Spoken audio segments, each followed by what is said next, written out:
semuanya. Rekan-rekan yang sudah melintasi paling belakang. Peserta paling belakang tentunya silakan dipersilakan untuk... Moscow, Idaho is known as one of the safest towns in the United States. A quiet, peaceful college town where the biggest excitement might be spotting a moose wandering across campus. The atmosphere is serene, for students at the University of Idaho offers everything they need. A close-knit community, small-town charm, and a sense of security. Their group was pure happiness. When they were together, it felt like nothing else in the world mattered. That was their universe, filled with laughter, energy, and the kind of friendship that made everything feel complete. They looked like they were living out the best days of their lives. No one could have imagined what was coming. 4 college students were killed early on a Sunday morning. Their bodies were found inside an off-campus house near the University of Idaho. From the moment the stairs came into view, it was clear something was terribly wrong. In a town like Moscow, Idaho, nothing like this was ever supposed to happen. One moment it was a quiet college town barely known outside the state. The next it was a name on the national news. People grasped for answers, trying to understand how anyone could do something like this. Why would someone harm these kids? Why would someone take my child? That day brought a fear the town had never known. It could have been anyone. None of it made sense. Speculation followed. Was this driven by hate? Misogyny? Theories spread quickly, along with fear. The details of the crime, the use of an edged weapon, the brutality, only added fuel. The surviving friends feared they could be next. There was a sense, among the families, the town, and the wider public, that the truth needed to be heard. Not speculation, not theories whispered across social media. The right story, the one grounded in who these kids really were, what their lives meant, and what was lost on that quiet morning in November. Because the question everyone kept asking wasn't just about the how, it was about the why. Why that night? Why these 4? They were students, young, full of life, on the edge of everything the future was supposed to hold. And in a town like Moscow, where nothing ever seemed to go wrong, that kind of violence felt unimaginable. The shock wasn't just in the loss, it was in the randomness, the absence of answers, the gaping silence that followed. Families were left grasping for meaning, friends were left with memories, and the world, now watching closely, was left with the same unshakable question. Madison's mother had always known she wanted to be a mom. She was just 22 when Madison was born. Young but certain. From the beginning, she was protective. Madison was a peaceful, gentle baby, and her mother made it her mission to shield her from sadness in every way she could. He met Madison when she was just 3 years old. Even then, she was already full of personality, a total character. In so many ways, she was Karen's mini-me. They looked alike, acted alike, and shared a bond that was instantly recognizable. She had personality, presence, a true character. People noticed, and when you saw her next to Karen, the resemblance was uncanny. The same facial expressions, the same energy. She didn't just look like her mom, she was her mom in miniature. In every way, Maddie was Karen's mirror. At their wedding, May stood proudly as the flower girl, a small, sweet presence in a big moment. Back then, she used to call him Scotty. That was just who he was to her. But as she got older, something shifted.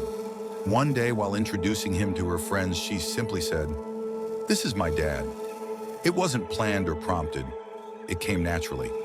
And in that quiet, matter-of-fact moment, something profound settled in. It was in 6th grade when Maddie came home with a new name on her lips, a girl named Kaylee. She wanted to stay the night at her new friend's house. Her parents didn't just say yes, they wanted to meet the family first. So they did. Chrissy and Steve, Kaylee's parents. And it didn't take long. The connection was instant.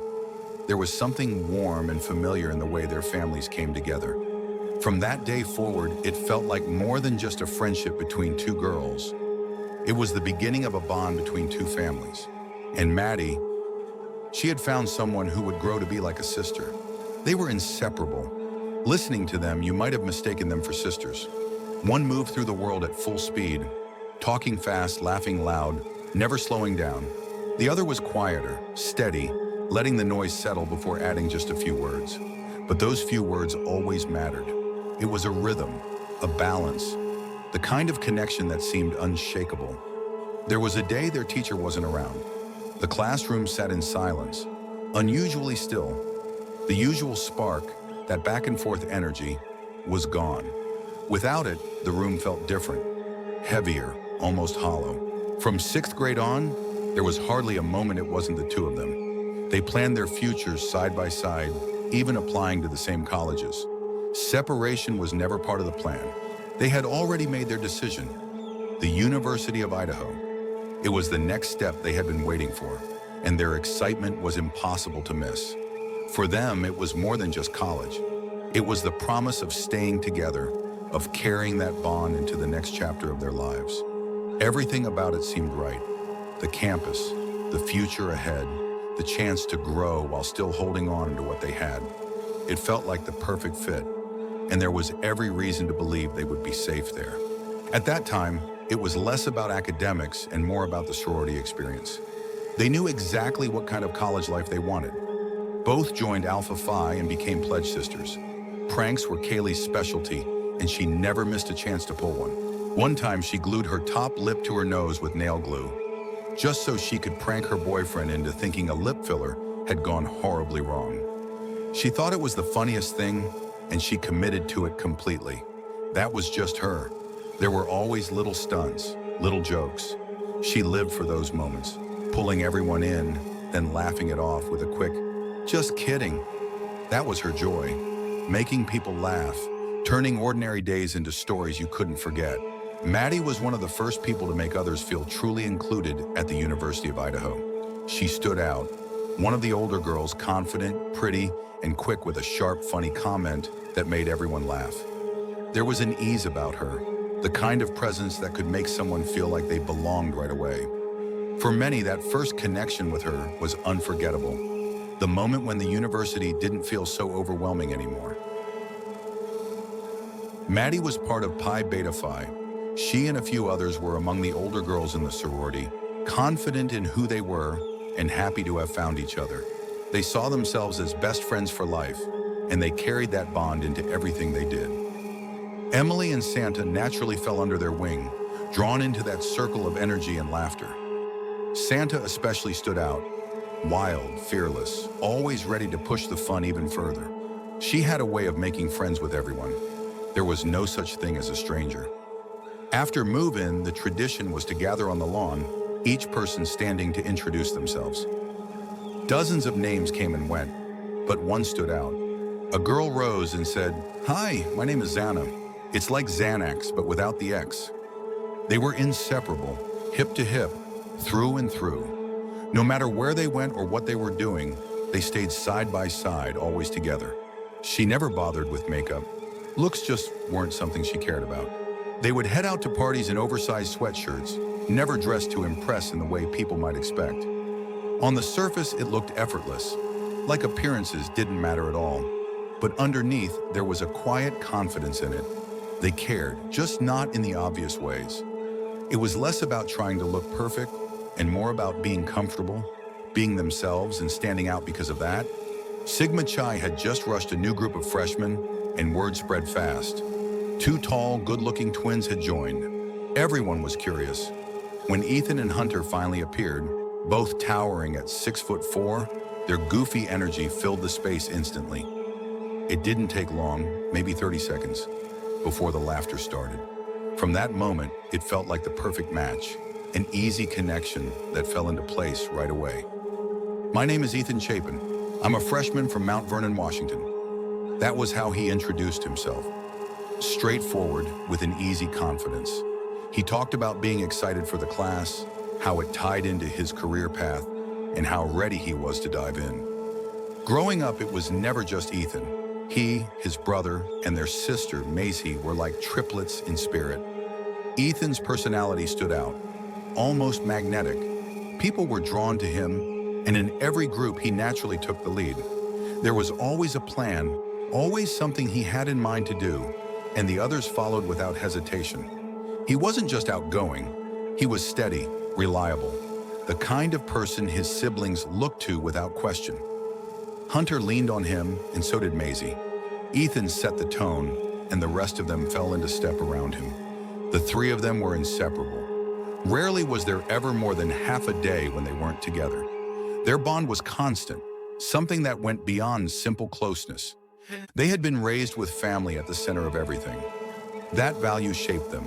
Friendly to everyone, open and warm, but always anchored most tightly to each other. At the core, their greatest friendship was the one they shared among themselves. Throughout college, they were surrounded by the same circle of friends, spending time together almost every day. King Street became their backdrop. Known as a party street, it carried a reputation of late nights and constant energy, and it quickly became the center of their world. By junior year, Xana had settled there too. She lived just across the street, close enough that friendships turned into something more permanent. Most nights ended up at the King Roadhouse, less than a block away. Just a quick 30-second walk. It was the heart of their circle, a place everyone knew simply as Xana's house. The friend group often gathered at Xana's house. Maddie and Kaylee lived upstairs on the top floor, Dylan and Xana shared the middle, and Bethany stayed in the basement. The layout itself became part of their story, a place where friends came and went, each space holding its own rhythm of life. Connections ran deep. Dylan was tied closely to Pi Beta Phi, considered Emily's little in sorority terms, a younger sister figure within the house. It was the kind of bond that carried into the friendships that filled those walls. Nights at the house were simple. They would sit together, talking, laughing, country music playing in the background. It was carefree, youthful, full of moments that seemed small at the time, but became unforgettable later. Ethan and Xana stood out. Their connection grew quietly at first, but it was hard to miss. Everyone else noticed before they did. They were together constantly, and their energy matched in a way that felt rare. Both carried the same light, the ability to shift the room just by walking into it. Side by side, they mirrored one another. It was good for Xana, and it was good for Ethan too. Their relationship brought something out in both of them, a balance that only deepened as time went on. By Parents' Weekend in early November 2022, things felt different. It was the second year of college, and the group had begun stepping into something more adult, more serious. For Ethan and Xana, that weekend marked a turning point. Their relationship was no longer just young love. It was real, steady, and clearly moving forward. The friend group often gathered at Xana's house. Maddie and Kaylee lived upstairs on the top floor. Dylan and Xana shared the middle, and Bethany stayed in the basement. The layout itself became part of their story, a place where friends came and went, each space holding its own rhythm of life. Connections ran deep. Dylan was tied closely to Pi Beta Phi, considered Emily's little in sorority terms, a younger sister figure within the house. It was the kind of bond that carried into the friendships that filled those walls. Nights at the house were simple. They would sit together, talking, laughing, country music playing in the background. It was carefree, youthful, full of moments that seemed small at the time, but became unforgettable later. Ethan and Xana stood out. Their connection grew quietly at first, but it was hard to miss. Everyone else noticed before they did. They were together constantly, and their energy matched in a way that felt rare. Both carried the same light, the ability to shift the room just by walking into it. Side by side, they mirrored one another. It was good for Xana, and it was good for Ethan too. Their relationship brought something out in both of them, a balance that only deepened as time went on. By Parents' Weekend in early November 2022, things felt different. It was the second year of college, and the group had begun stepping into something more adult, more serious. For Ethan and Xana, that weekend marked a turning point. Their relationship was no longer just young love.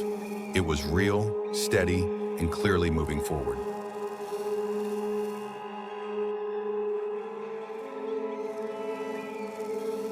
It started off like any normal day. The night I before had been slept spent over at Emily's apartment. Emily's apartment. Then came the call.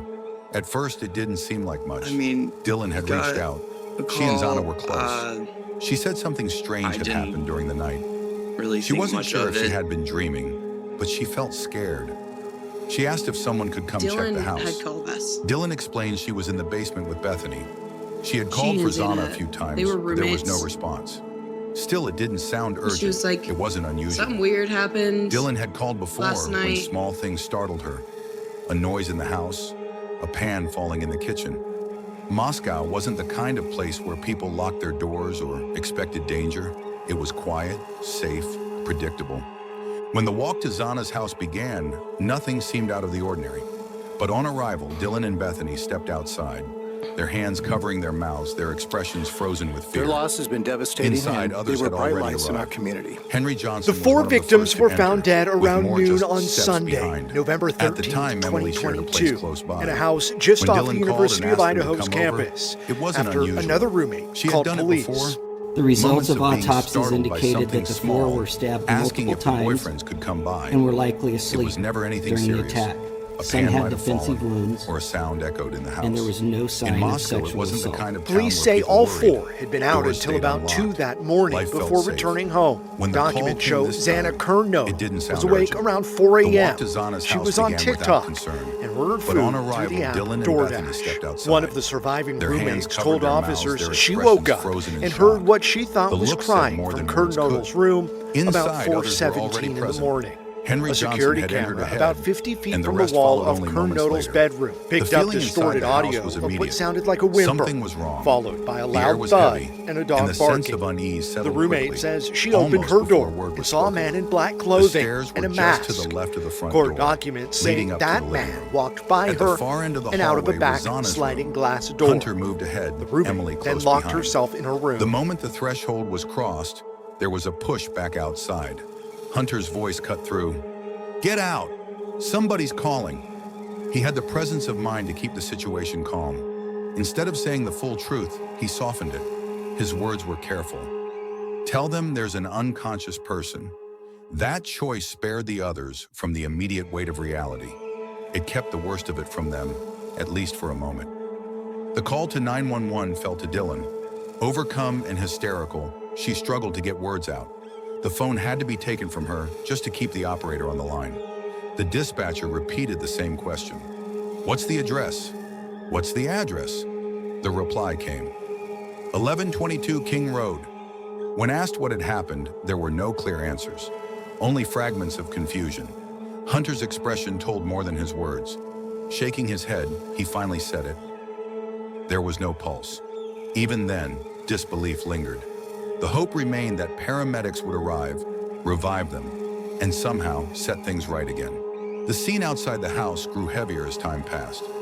Evidence bags were brought in, carried carefully, but officers never seemed to go fully upstairs. Their presence stayed limited, a quiet signal that what lay inside was already beyond saving. Around noon, word spread further. A Sigma Chi brother shook Hunter awake, telling him police were on King Street. At first, it didn't sound alarming. Noise complaints were common there, more than anywhere else on campus. But this wasn't routine. Ethan had spent nearly all his time at the King Road house. His connection to Xana was constant, and everyone knew it. The thought that he might not come back through those doors was unthinkable. From a window facing 1122 King Road, the sight was unmistakable. Friends gathered outside. Police moved to set up caution tape around the house. Hunter and Emily stood among them, their faces confirming that something terrible had happened. Rushing outside, emotions took over. Emily was in tears. Dylan's voice cut through, trembling, as she said she couldn't believe someone would do this. A whisper followed. Xana was still inside, and she wasn't alive. The thought was unbearable. All that came to mind was the urge to wake her up, as if that could undo everything. Nearby, a group of familiar faces sat together on the ground. These were the people who had filled so many nights with laughter and music. Now their expressions carried the weight of a world that had collapsed. When Hunter arrived, silence fell.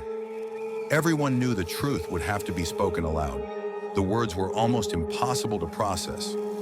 Ethan wasn't here anymore. He was gone. At first, disbelief took over. the mind refusing to accept what had been said. The confirmation came bluntly. Ethan and Xana had been murdered during the night. The shock was crushing. For someone who had spent nearly every moment of life alongside Ethan, the idea of his absence felt unreal, impossible. The first call made was to Maisie. No explanation was offered, only urgency. The words were simple. Come to Xana's. No questions, just come. There was a moment sitting in the car when the feeling hit. Something wasn't right. It was hard to explain. Just a heaviness, a sense of unease that couldn't be shaken. Even at the grocery store, surrounded by the ordinary rhythm of life, that feeling lingered. A quick hello with a friend was interrupted by the phone ringing. The voice on the other end was Hunter's. His words were broken, repeating the same phrase, "Ethan's not here." At first, the response was instinctive. Go get him. Bring him back. But Hunter's tone didn't change. He pressed again and again. No, you don't understand. They're not here. Ethan and Xana are not here. Finally, the words landed. They're not on this earth anymore. The mind refused to accept it. There were no tears, no breakdown, just disbelief. The grocery cart was abandoned and the drive began. Jim was called. The only words that could be said were blunt. Ethan was killed. Even then, it hardly seemed real. Clothes were thrown. The drive to Moscow began quietly. Gas was put in the car, and another call was made to the police department. The question was direct. Could they at least confirm that an active homicide investigation was underway at 1122 King Road? The answer was yes. The call was on speaker, so everyone in the car could hear. Whatever this was, it was real. The mindset stayed focused on one hope, that Maddie and Kaylee could be picked up, brought home, and comforted, that they could be held close while the details were sorted out. But beneath that hope was a sinking feeling, a weight in the stomach that kept growing heavier. When they arrived, the sight was overwhelming. Ambulances, police cars, flashing lights, and still, no officer offered a word. The silence from law enforcement only deepened the unease. Taken one by one into small rooms with a single officer. The questions were basic. What were you doing the day before? Do you know anyone who might have wanted to hurt them? What did you see? It was clear the officers were trying to narrow possibilities, to clear those closest from suspicion. At the station, desperation for information grew. There was a rush up the stairs, searching for anyone who might explain what was happening. Eventually, a small room was offered. An officer entered through a back door, opened a file, and finally spoke the words no one wanted to hear. There had been a homicide inside the house, and there were 4 victims. Instantly, the response was disbelief.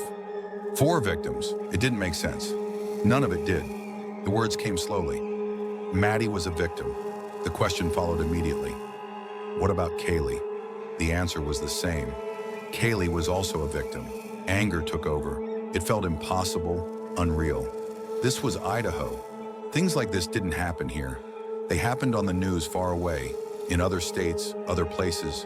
Not here, not to them. Then came the confirmation of the other 2. 4 lives gone. It made no sense. Police could not give details. The families were left with nothing but questions. Minds circled endlessly. What had happened inside that house? What could possibly explain it? The scene was still sealed off, the investigation just beginning, and no one was allowed near it. Sitting in the parking lot of the Moscow Police Department, the weight of it all set in. As the car door closed, one thought surfaced. There was nothing that could have been done. These were kids sent off to college, meant to be safe, to learn, to build their futures, not to end like this.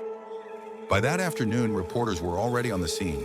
News cameras captured flashing lights and officers moving in and out of the house. The official line was simple: 4 people dead, a homicide under investigation. Beyond that, nothing. The drive into Moscow stretched long, and by the time families arrived, it was close to 9 at night. They sat with police, who confirmed what little could be said. 4 college students were gone. The enormity of it was still too much to take in. The university stepped in, renting out a block of hotel rooms.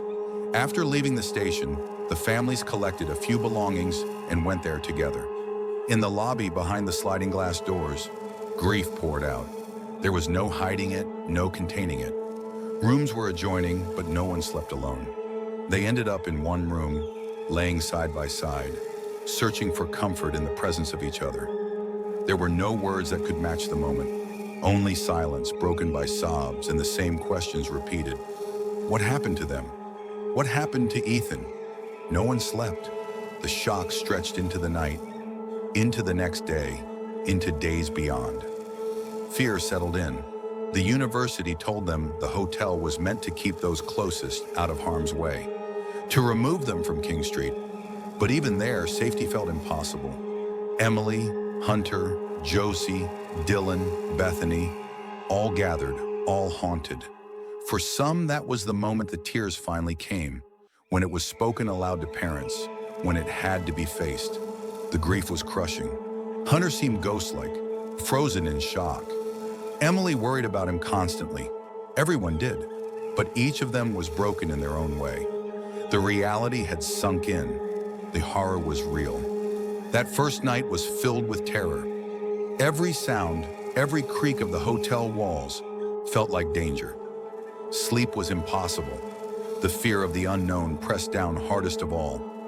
If it could happen to their best friends, it could happen again. Who was safe? Who could be next? All that was known was they were not safe. Families felt they had to get as far away from Moscow as possible. Students poured out of town as quickly as they could. Fear settled in like never before. Guns were pulled from storage and hidden around the house. If it could happen to them, it could happen to anyone. Police confirmed only one detail. No one was in custody. The same thoughts replayed over and over. Why would this happen? And what if the person responsible was someone close? Grief consumed every corner. There was no knowing whether to cry, scream, or rage. Every emotion pressed in at once. Life became a constant state of tension. Questions with no answers circled endlessly. Why would someone hurt these children? Why would they hurt my child? With no enemies, no grudges, it was impossible to understand. The act itself seemed unimaginable, something out of a horror movie. But this was real. Fear spread into daily life. Check-ins captured it all.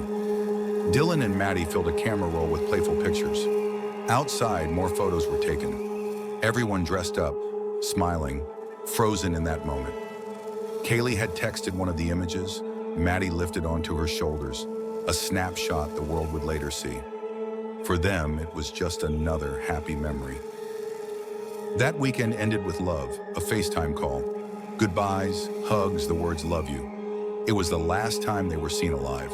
The next night, Saturday, November 12th, was formal at Maisie's sorority. It was special because the kids were together again. Ethan went along as a date, the evening filled with laughter and celebration. For parents, there was comfort in knowing where their children were, checking their locations at night, making sure everyone was home. That was when rest felt possible. They went to support one another, and Stacy offered support in return. They sat together talking through what had happened. They began to piece together the day before the murders, recalling where everyone had been and what everyone had been doing. That morning, there had been a gathering at Xana's house. It was game day, and she had called repeatedly for people to come over. The core group was there: Ethan, Xana, Dylan, Bethany, Maddie, and Kaylee. The party carried on through the day. Phones captured the memories. Dylan and Maddie filled one with dozens of pictures of themselves. Outside, more photos were taken, everyone dressed for game day. Kaylee texted one of those pictures, Maddie on her shoulders. The image the world would later see. It was a snapshot of a happy, ordinary moment. That weekend, there was also a FaceTime call with Maddie. She gathered everyone into the frame, chatting, laughing, before Xana and Ethan left for the game.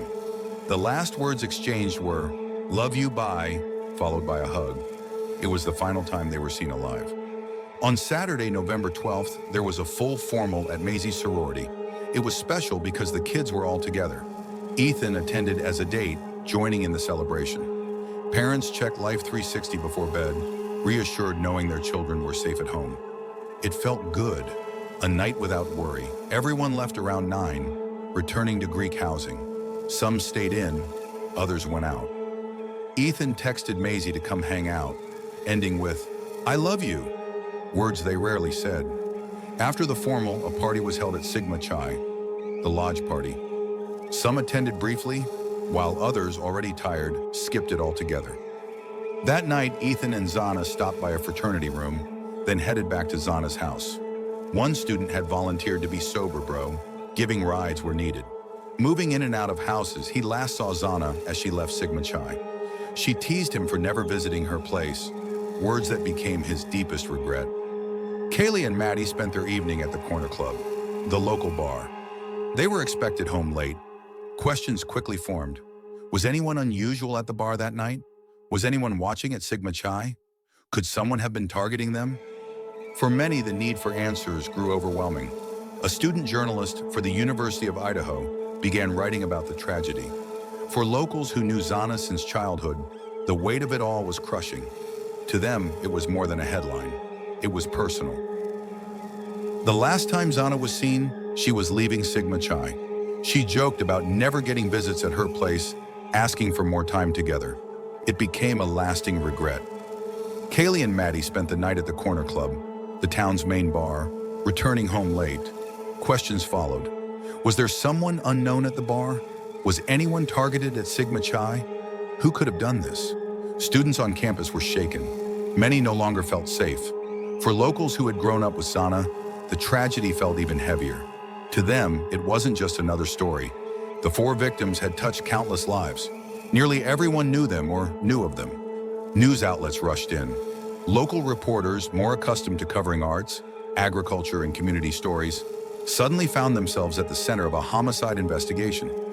On Monday morning, all that was known was that 4 students were dead. Fear spread quickly across campus. Crime scene tapes surrounded the house. Reporters gathered, but answers were scarce. Police issued statements, but gave no details. Attempts to press for answers were met with silence. Officers referred back to the same vague release. In larger cities, press officers handle these situations. In Moscow, there was no system in place. A single officer was tasked with fielding questions, but refused interviews. The lack of communication fueled rumors. With no facts, speculation began to take hold. Stories spread quickly, whispered from student to student, neighbor to neighbor. Some described the King Road house as a party house, claiming an open-door policy. But those who lived there rejected that, calling it a safe space. Other rumors tied the house to drugs, that a dealer had targeted them, or that it was a robbery gone wrong. Even an overdose theory circulated. None of it matched the truth. Family and friends pushed back firmly. These were people they knew, and none of those stories fit.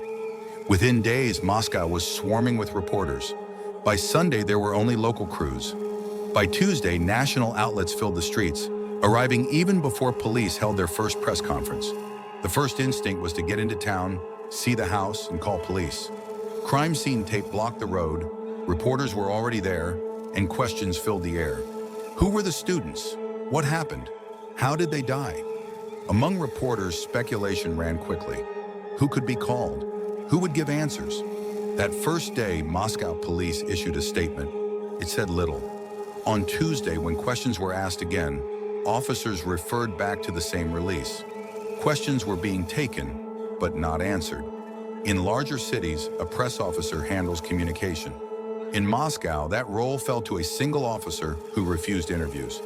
Information was scarce, and silence left space for rumors to spread. Speculation filtered through the community, texts, whispers, constant questions. The King Road house was called a party house, even a drug house. Those who had lived there rejected that completely. To them, it was a safe space. Rumors escalated. Drug deals, robbery gone wrong, even overdose. Each theory spread without proof. Families pushed back. They knew it wasn't true. By Tuesday, the media presence exploded. Dozens of national outlets filled Moscow before police had even held a press conference. Residents described being harassed, even followed home by reporters. Cars pulled up with strangers asking questions. The quiet town felt invaded. Families were overwhelmed. Calls came constantly.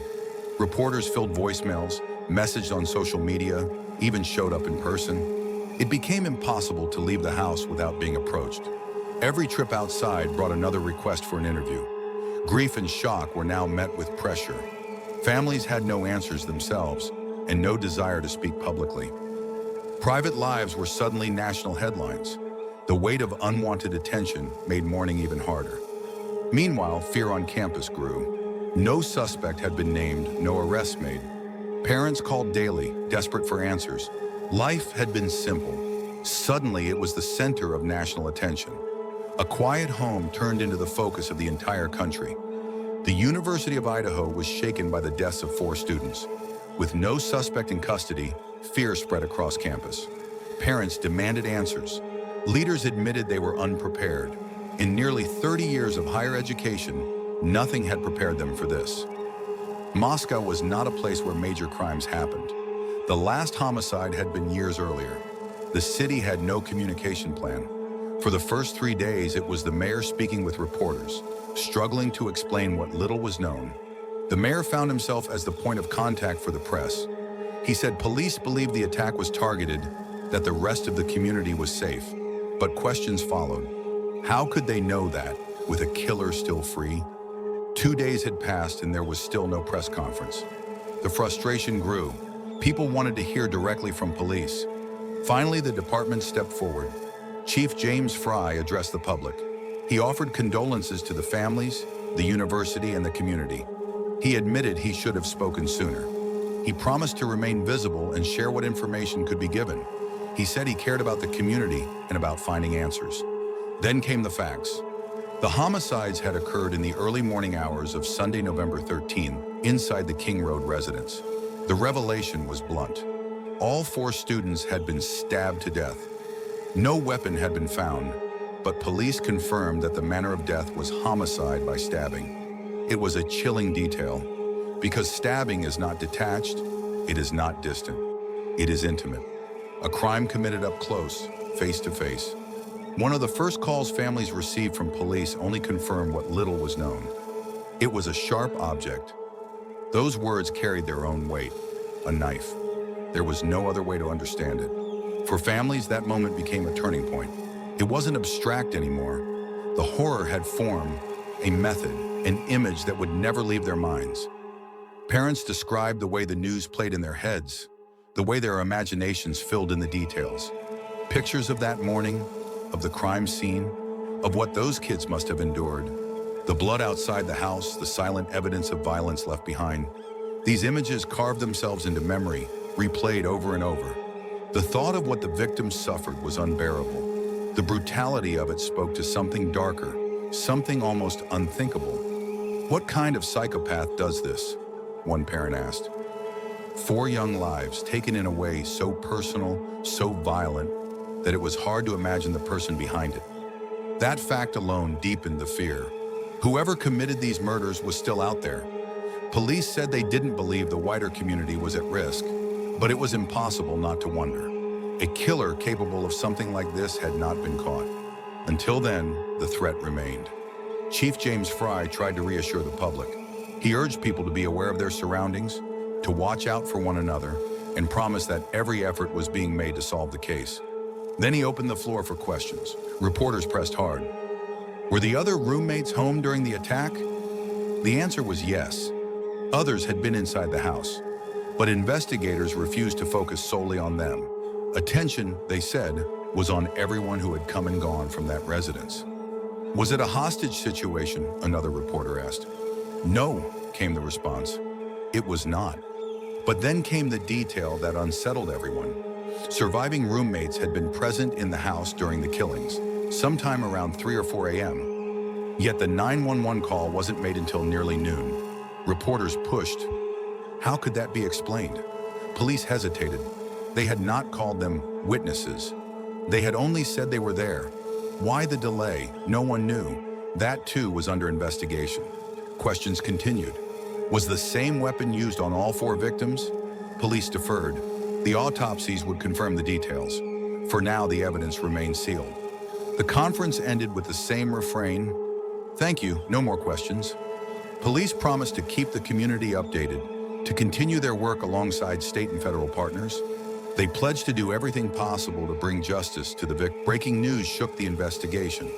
The results of the autopsy were released, and for the first time, the public had confirmation. The killer had likely used the same large knife to stab all 4 victims. A single weapon, wielded with deliberate force against 4 young lives. The county coroner described the scene as deeply personal, a crime committed with rage or obsession, and above all, bloody. There was a lot of blood, she said, a very sad scene. Reporters pressed her for more details. Were the students killed close together? Were they in different rooms? She refused to elaborate. Even the basic layout of the crime remained sealed. But the idea that one person, with one blade, had inflicted so much devastation lingered.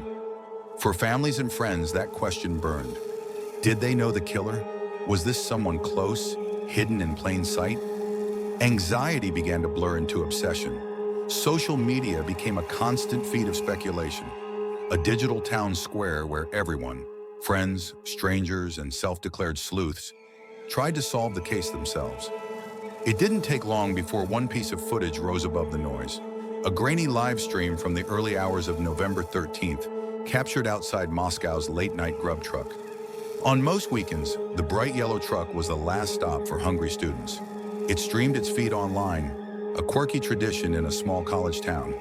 That night, the feed captured Maddie and Kaylee waiting for food. They laughed, they ordered, they leaned into each other. Ordinary moments preserved on camera. But in the background, viewers noticed a man, a hoodie pulled up over his head, lingering close behind the girls. He appeared to wait for food, too. When Maddie and Kaylee took their order and walked away, the man seemed to head in the same direction. To many, it looked suspicious. The footage went viral. Clips spread across TikTok, Twitter, and Reddit. Millions watched the hooded man trail behind the girls. Was this coincidence or something darker? Online forums lit up with theories. The county prosecutor and police acknowledged the video, confirming they were combing through the footage to identify everyone present. But for the public, that wasn't enough. Thousands of posts named him, dissected his movements, replayed the few seconds again and again. At one point in the video, Maddie turned toward him and snapped, "For not you!" It was quick, barely audible, but it fueled suspicion. The girls, some claimed, clearly didn't want anything to do with him. Suddenly, the hooded man wasn't a stranger. Students recognized him. Friends whispered that he had ties to Greek life. Others said he had been seen around Kaylee before. Rumors spread that he bumped into her in public more than once. Theories snowballed. Was he following them? Did he know where they lived?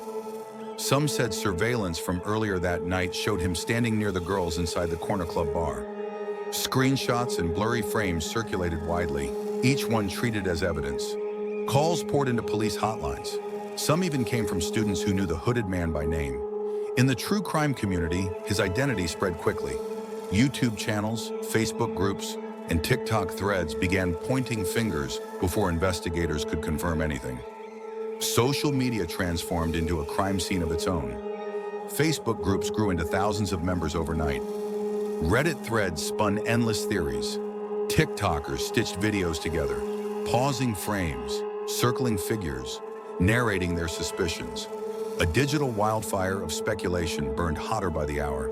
And into this frenzy stepped a new figure, the so-called true crime sleuths, YouTubers and wannabe journalists who, in their hunger for clicks and followers, threw ethics aside. They filmed themselves walking the streets of Moscow.